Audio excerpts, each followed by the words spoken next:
Hi there, I am MT Fun, and this is just a quick tutorial video for Symphony of the Night randomizer players to show a consistent way to get from the outer wall into the clock tower and up the clock tower using the Medusa Head damage boost consistently for times when you want to go Castle Keep first and you don't have Leapstone or any other form of high jump or flight. First, you need to get across this bridge. There will be 2 skulls. You need to lure the second one out. You'll get him, ball. There, okay, the ball killed him. And that, once both of them are dead, you are going to find the beginning of the collapsible bridge section has this triangle in the stone. You want to walk a little bit past that to the next crack, and you want the top of that crack in the stone to be directly between your 2 feet, and your forward foot should have its toes directly over the next crack after that. This is pretty much the ideal positioning. And then you're going to hold a full jump and hold left the whole time to make sure you get as much distance as possible. And we get past there without the bridge collapsing. We kill that guy. And then the second jump has 2 skulls as well. Kill that one, lure out the second. Okay, once those are dead, you find the same triangle at the start of the collapsible bridge section. Go a little bit past it to find that crack. You get your toes over the very next crack after that. And this one is going to be a little different. There's 2 breakable sections, so the first jump will cause you to land in the dead center of the 2 breakable sections, causing them not to fall. And then you are going to jump again, and that second jump will land at a spot that does cause the bridge to collapse, but you can just immediately jump a third time. And in the middle of that third jump, there will most likely be a skull there we have to punch, or else it will hit us and we will fall down to the very bottom and have to start over. So here's what that looks like.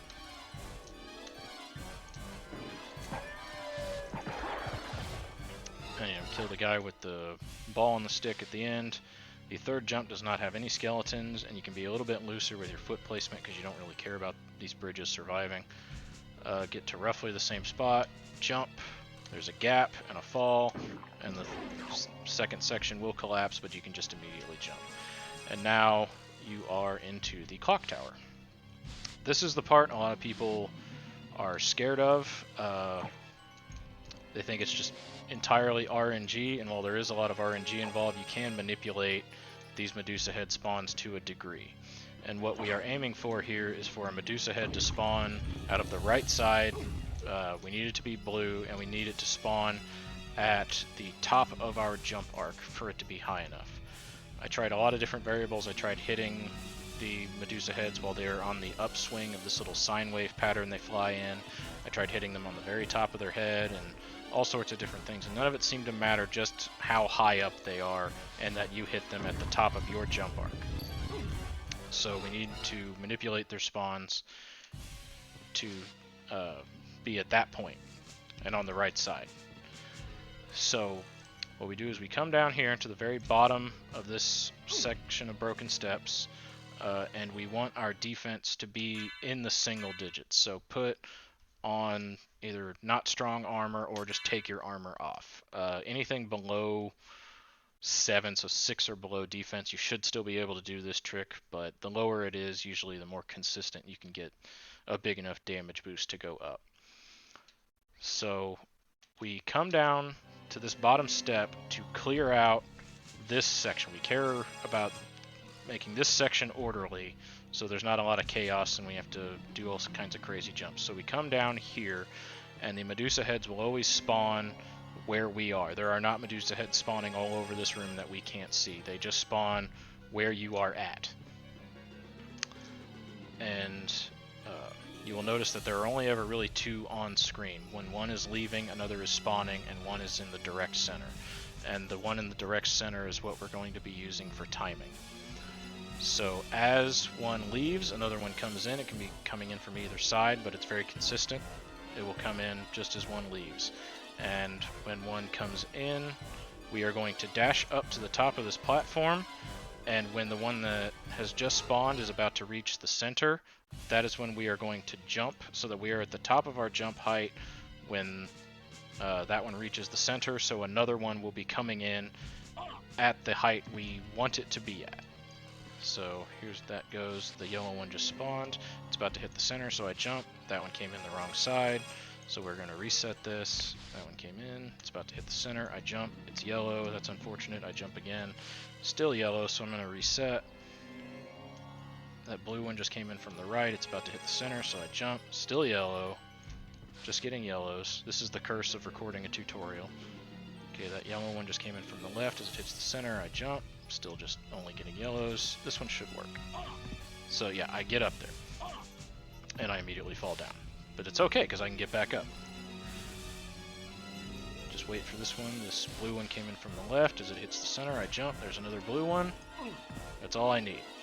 So you just have to manipulate these things to come out at the right height for you. And you do that by being at your maximum jump height when one spawns, and one is going to spawn when the previous spawn hits the middle. So that is the entire point of all of this. I jumped way too early, and it didn't matter because it was yellow. You can kind of try again if it comes out yellow but the right side.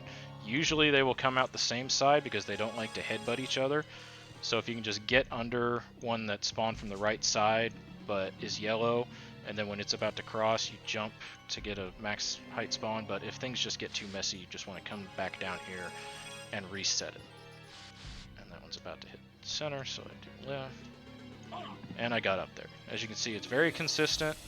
You just have to have low defense and make sure you spawn the Medusa Heads at the right spot, the right height, and they will eventually be a blue one on the right side that you can actually use. They're freaking always yellow as long as you're recording a tutorial. Do not record a tutorial while you're doing this or it'll never work. The other important thing is you just want to make sure that you hit the Medusa Head at your max jump height. Or at least as close to it as you can get.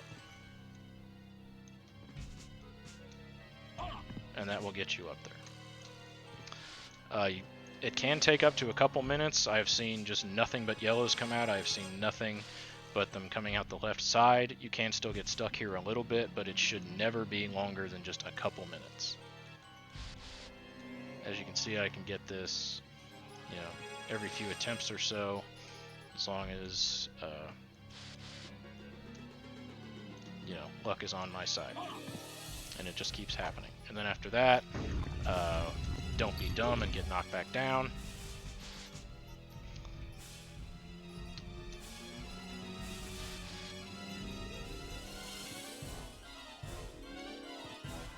Wow.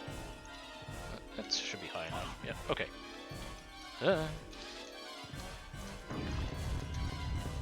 They're punishing me for figuring them out. Once you're done, if you took armor off, make sure you put it back on, because these next rooms are full of these harpies that have some of the best AI in the game sometimes, and they will just dodge you and shoot you with fireballs. And from that point on, it's just surviving these rooms and getting to the castle keep.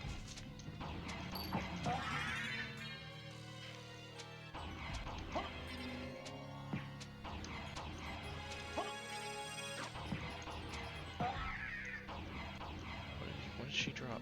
What was that? Where'd it go? Crap, it's gone. And I dropped down here for no reason.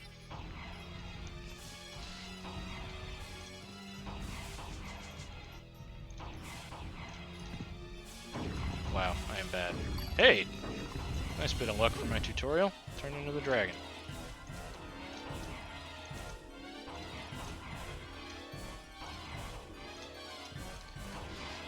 In this section, cast Soul Steel on these guys if you can. They have enough health to make it worthwhile. Once you kill them, they do turn into these floating swords that can screw you up. So just try to get through these 4 guys as fast as possible, and which I am doing a very bad job of. Okay, once you're past them, you're gonna have to go up these stairs to get up there anyway. So you might as well go into this secret section to just respawn those guys back in their physical forms, so they're not just swords chasing you wherever they please.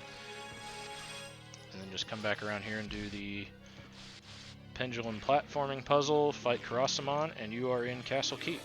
If you have any questions, let me know in the comments. I'll try to answer them. But the trickiest part is the Medusa Heads, and it is really quite controllable once you practice it a little bit. So yeah, I will see you out there. Have a good time, guys.